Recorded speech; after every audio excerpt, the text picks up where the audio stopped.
जानेंगे आंत के बारे में, ठीक है। मनुष्य की आंत की लंबाई लगभग 22 फीट होती है। लगभग कितनी फीट होती है? 22 फीट होती है। और मीटर में उसे कन्वर्ट की जाए लगभग 3 मीटर होगी। मीटर में उसे कन्वर्ट किया जाए लगभग 3 मीटर होगी, ठीक है। और शाकाहारी की आंत की लंबाई, जो शाकाहारी आंत की लंबाई होती है अपेक्षाकृत अधिक होती है।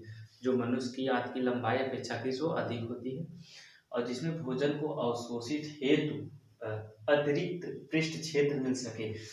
जैसे हम लोग चावल वगैरह जो बीनते हैं, जैसे चावल वगैरह बीनना हुआ तो हम उसे क्या करते हैं, सूप में ऐसे ऐसे करके कंकड़ पत्थर क्या है क्या नहीं, भूसी कहाँ पे कहाँ धान है वगैरह ऐसा देखते हैं ना, ऐसे ऐसे करके, तो ये पूरा मतलब पृष्ठ क्षेत्र मिल सके। मनुष्य की आंत को 2 भागों में बांटा गया है, एक छोटी आंत एक बड़ी आंत। पहले हम जानते हैं छोटी आंत के बारे में, ठीक है। छोटी आंत में कौन कौन सी क्रियाएं होती है?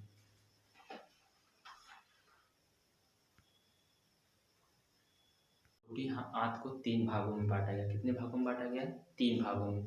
जी, पहला जो भाग होता है उसे ग्रहणी बोलते हैं। क्या बोलते हैं? ग्रहणी। और जो दूसरा भाग होता है क्षुद्रांत, क्षुद्रांत, जिसे हम जेजुनम बोलते हैं। क्या बोलते हैं? जेजुनम। इंग्लिश में क्या बोलते हैं? जेजुनम। और इसे बोलते हैं इलियम, ठीक है। अब हम जानते हैं, ठीक है। अब हम जानते हैं इसके बारे में। अग्नाशय से निकलने के पश्चात, मतलब जो हमारा अमाशय से निकलने के पश्चात, जैसे हम भोजन अमाशय के बाद जब इसके ऊपर मान लो हम अमाशय बना दे रहे हैं,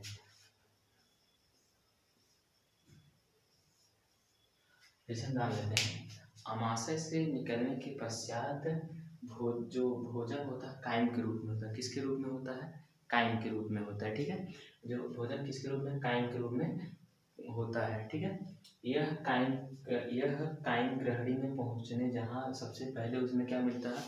यकृत से निकलने वाला पित्त मिलता है। क्या निकलता है? निकलने वाला पित्त उसमें मिल जाता है, ठीक। मेरा जिसमें वह इसमें मिलता है क्षारीय प्रकृति के का होने के कारण यह पित्त कायम को क्षारीय बनाता है। भाई जैसे जो कायम होगा, जो हमारा अमाशय से होके आएगा, तो उसमें क्षारीय चीज मिला होगा, क्षारीय प्रकृति का होगा भाई, वो क्षारीय भी हो जाएगा, क्षारीय भी बना देता है, ठीक। पित्त रस से किसी प्रकार का एंजाइम नहीं पाया जाता। पित्त रस में किसी प्रकार का एंजाइम नहीं पाया जाता, ठीक है, पाया नहीं जाता है। अब जानते हैं अग्नाशय। यह यहाँ अग्नाशय से स्रावित, मतलब अग्नाशय से जो निकलने वाला रस होता है, अग्नाशय रस होता है, वो अग्नाशय रस को आकर कायम में मिलता है। देखिए वहाँ पे क्या मिला? पहले पित्त मिला, फिर यहाँ पे अग्नाशय रस मिलेगा, जिसके पश्चात यह इलियम में पहुँचने जहाँ आंत रस की क्रिया कायम पर होती है। किसी की क्रिया जैसे वहाँ पे मिलेगा तभी उसकी क्रिया होगी, उसी पर होती है। अब जानते हैं आगे वाले पेपर। आज भोजन को किसी पूर्ण पाचन के उपरांत उसका अवशोषण भी छोटी आंत में स्थित रसाकुल विलाई द्वारा होता है।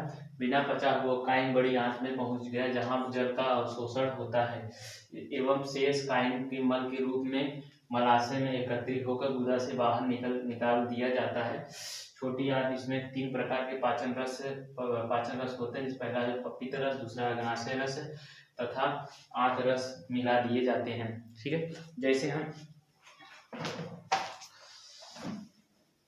जैसे हम जानते हैं, पहले भोजन अमाशय में जाएगा, अमाशय के बाद आता है छोटी आंत। छोटी आंत को 3 भागों में बांटा है। पहला जो होता है अपक्वाशय बोलते हैं, दूसरा जेजुनम, तीसरा आपका इलियम होता है। पहले इसमें देखिए एक प्रकार से जैसे देखा जाए तो जैसे हमारे यहाँ महिलाएं जो होती हैं वो जो अपने यहाँ गांव में वगैरह में चावल वगैरह बीनते हैं थैयम करके इधर उधर करके, वो सब होता है। वैसे छोटी आंत के ही कार्य है, उसमें कोई क्रिया वगैरह नहीं होती है, बस केवल मिला देता है। जो क्रिया होगी उसके बारे में हम समझते हैं। पहले हम जानते हैं कि जो हमारा होता है, जैसे हम जानते हैं इसमें छोटी आंत में 3 प्रकार के पाचन रस मिलते हैं। पहला है पित्त रस, दूसरा है आंत रस, तीसरा है अग्नाशय रस, ठीक है। इसके तीनों रस के बारे में समझते हैं विस्तार से अच्छी तरह से।